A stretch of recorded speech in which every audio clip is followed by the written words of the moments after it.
Welcome to Jimbo seat. Today's Monday, February 6th, and I got a big show for you this month. Yes, that is the title. I am changing the name specifically for this show. I got a big headline for you today that I've been waiting to get out, that I've been saving specifically for this show, and I renamed this show specifically for it. So, welcome to Jimbo seat. I'll get straight to why I named it that, but let's start off with some big news. Tom Brady has now retired, and back in 2022, he signed a deal with Fox Sports that whenever he retires, he would join the booth the next fall season. Well, it looks like they now come to an agreement now with Fox Sports. So Tom Brady will be the lead analyst starting in fall 2024. So my first question here tonight is, will Tom Brady fit in the booth? I don't know. I mean, Tony Romo, he's doing pretty great. Some people could think he's annoying the way that he could predict the plays before you even see it. But is Tom Brady going to do that? I don't know. We'll have to wait. But will he be? I really do not know. I think some players are best playing, some aren't good at it. They might be great at playing the sport, but they might be pretty bad at analyzing it. We'll just have to wait and see. But I gotta guess with Tom Brady, well, this first year is gonna be rough. But I think the more he does it, which I think is probably why he's waiting to 2024, so he could probably get practice with 2023. But the more that he does it, I think the better he will get. I think he'll have I would definitely predict that he's going to have a lot of complaints his first year. Alright, and next up, Madden NFL 23 has predicted the Super Bowl for this year, and I gotta say, it's pretty interesting. They have the Eagles winning 31-17. They have them winning by halftime, pretty much. I think it's going to be a lot closer game than that. I think the Chiefs will compete. I actually have, here's a little preview for American Game on Sunday. I actually have the Chiefs winning the game on Sunday. I think it's going to be a really good game. We'll see. Actually, Patrick Mahomes, we'll see if he's healthy. He's had 2 weeks to prepare for it, get his ankle healed up. I think he'll be ready. He'll be ready to go, and I cannot wait to see what the Chiefs look like tonight. That's going to be one. It's probably going to be not only the most watched NFL Super Bowl game of the year, but I think it might be one of the best Super Bowls we've had in a long time. I cannot wait for it. Next up, Alabama hires Notre Dame's offensive coordinator for the same exact job. So, is Alabama going to improve now? They have a new offensive coordinator. I cannot wait to see how that turns out. But I expect to see some changes for Alabama, and I'm glad to see that Nick Saban is making some changes to his staff to try and get Alabama back to his standard. But I gotta say, I don't think Alabama did too bad last year. But I do have some really big news for offensive coordinator news coming up. Alright, Michigan has finally decided that they're going to fix the tunnel. You know how, all season long on this show, there's been a lot of complaints about how Michigan does their tunnel, I guess, and there's been some big fights, mainly the big one against Michigan State.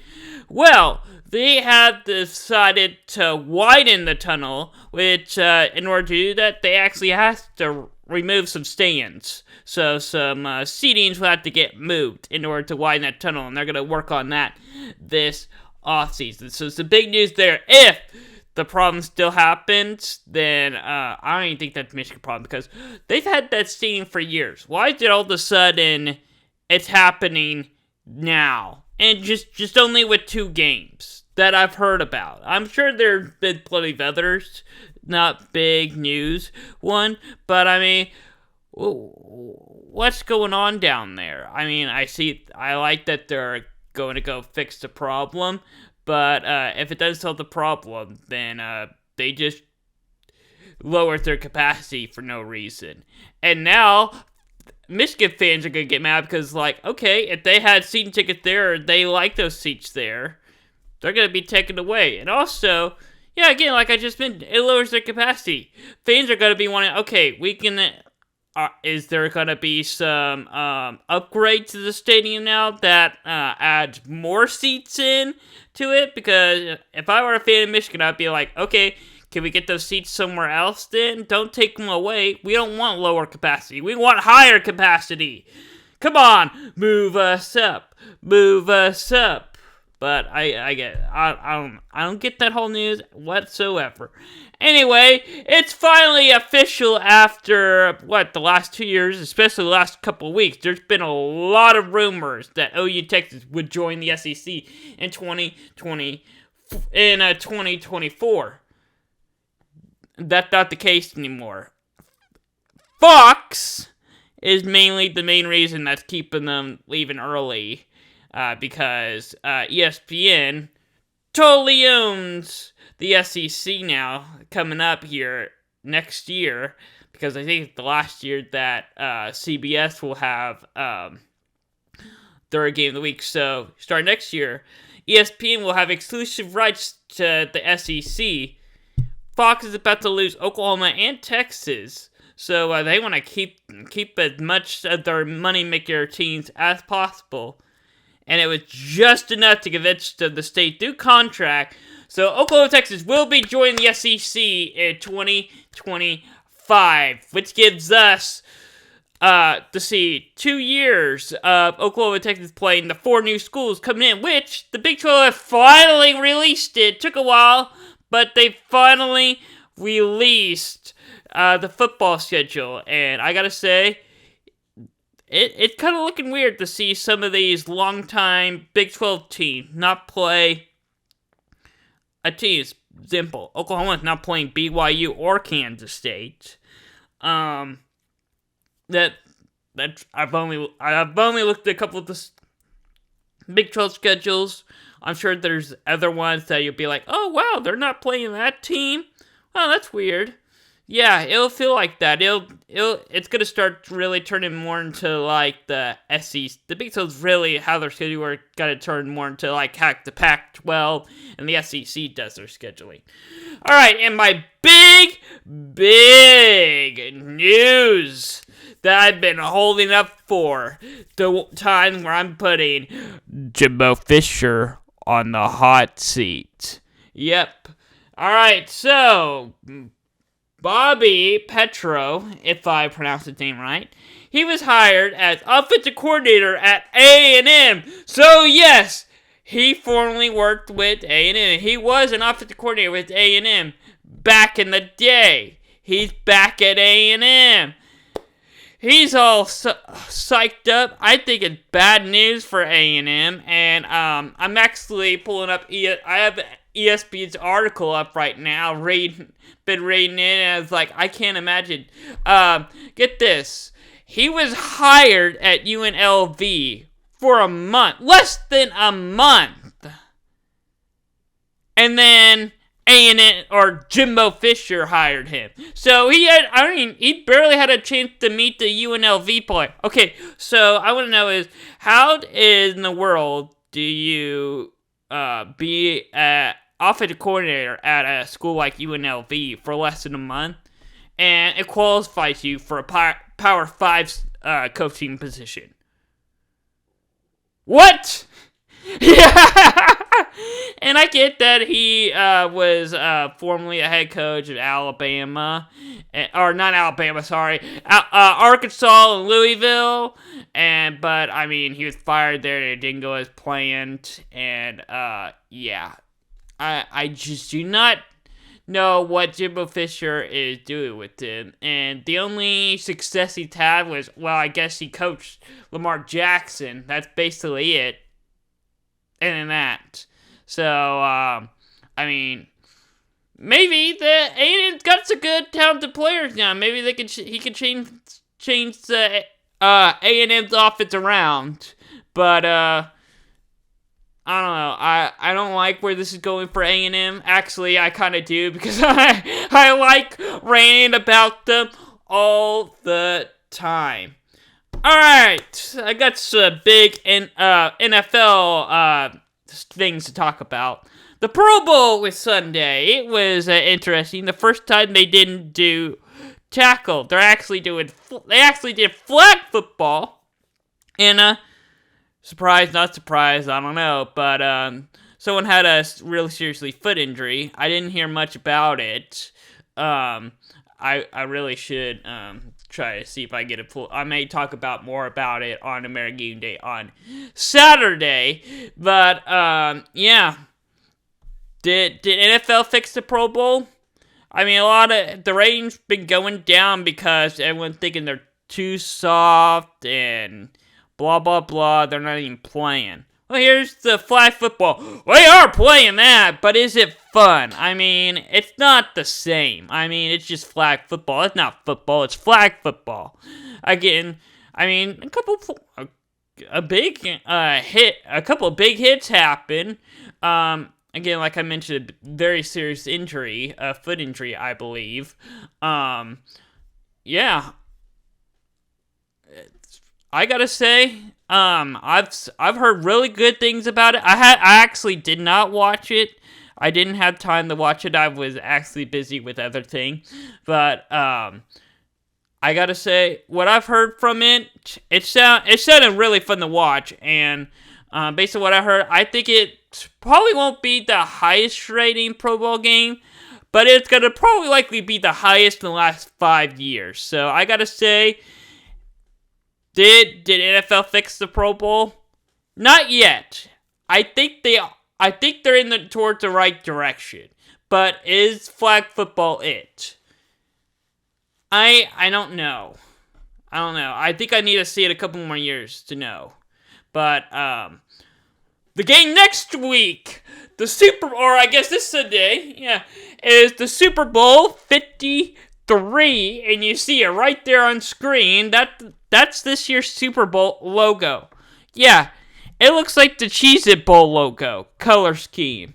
Well, what's with the orange and yellow color scheme with the stripes? It looks very similar to the Cheez-It Bowl logo. I wonder, there it is. I'm flipping back and forth between the two. I mean, doesn't it look very similar? I mean, I could be wrong or whatever. You can say what you want, but I mean, did they? I feel like maybe if they're gonna use this logo, Cheez-It should have sponsored it. Cheez-It should have sponsored the Super Bowl and use this logo. Because I gotta say, I got nothing wrong with that logo. It's a cool looking logo. It just looks like they stole it from Cheez-It. That's all I gotta say. Alright, next up, the Super Bowl 53. Yeah, the big game. Chiefs, Eagles, Sunday, 5:30 on Fox. Yep, Fox has got it this year. And actually, ABC is actually in the rotation. I don't know what year or when they get it, but ABC, I think, starting next year, ABC will be put in the rotation. I don't know if they're not getting it next year, but ABC will soon be the Super Bowl will soon be on ABC in the coming years. They've been added to the rotation for local networks. But yeah, it's gonna be a great game. I cannot wait to see it. It's 53. I mean, if I do my Roman numerals correctly, I think it's Super Bowl 52. For some reason, I'm thinking it's 53, but I could be wrong.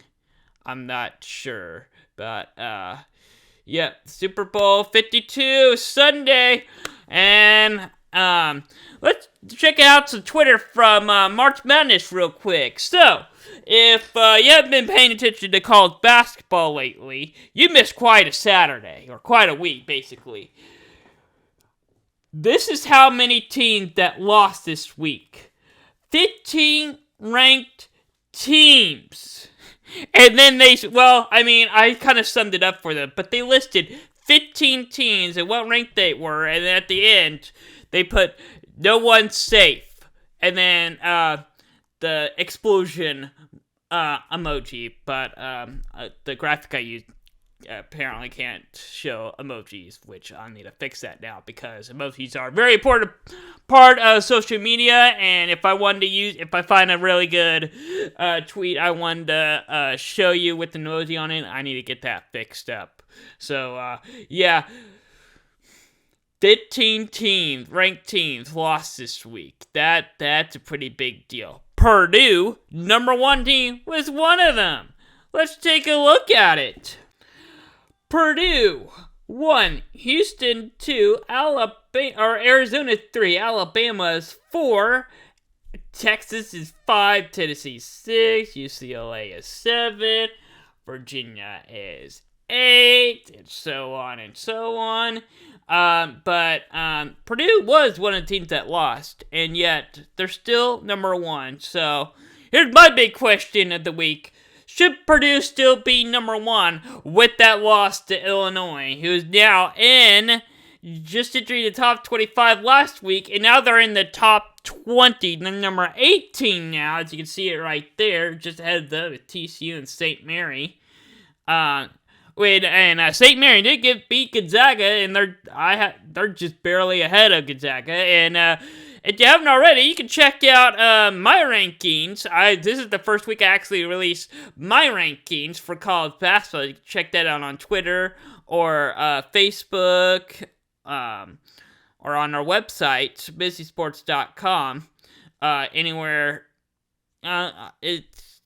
I'm sure you can, social media, website, whatever, you can find it anywhere. And also, I got a big thing to announce here later on. But there you go. Now, here's my thought. I don't think Purdue should have been number one.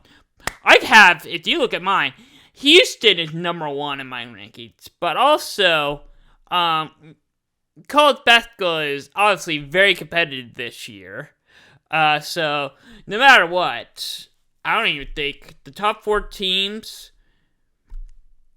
right now, probably going to either one of them, I'm even going to say the top 5. Texas might even still have a chance. Either one of them could be number one for the next 4 to 5 more weeks. Yeah, it's going to be a crazy end of the year. Last month, it's February, it's going to start, it's basically college football November. One last month before the tournament starts.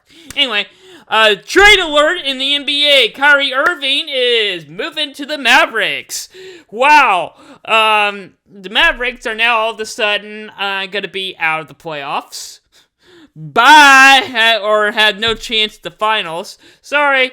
Not only did Kyrie Irving hurt the Nets, I don't even think the Nets even had a chance to win the finals, or go to the finals, but I actually think the Mavericks Mavericks probably aren't, finals ready, or have a chance to win the West Conference, but they've been getting, the past couple of years, they've been getting better and better, and looking better in the playoff. With Kyrie Irving, bye! They're getting worse now. Alright, check out what's going around here in the network here on Busy Sports. Check out the Slater Report podcast every Monday at 6 o'clock. I'm taking a break off this week. I have a new one next week. Down in Distance, when football season comes back around, it'll be every Tuesday at 6. Hardwood Hoops, every Wednesday at 6. I got a good one coming up on Wednesday. And then this show, Hot Seat, first Monday every month in basically Jimbo Fisher show at 6:30, first Monday of every month, and American flagship show every Saturday at 10 a.m. And also, tomorrow, we got a live show on YouTube, a brand new show called Bracket Bubble. That's all I'm going to lead you off for. You'll just have to tune in tomorrow at YouTube at 1 o'clock p.m. And also, if you haven't already, check out our website for the latest news, scores, stats, etc. That's all what's going around the network here on Busy Sports. Thanks for watching Hot Seats. Or Jimbo Seat is what I like to call this show now. We'll be back. This show will be back March the 6th, and it's gonna be a good one. Will I feature Jimbo Fisher again? Time will tell.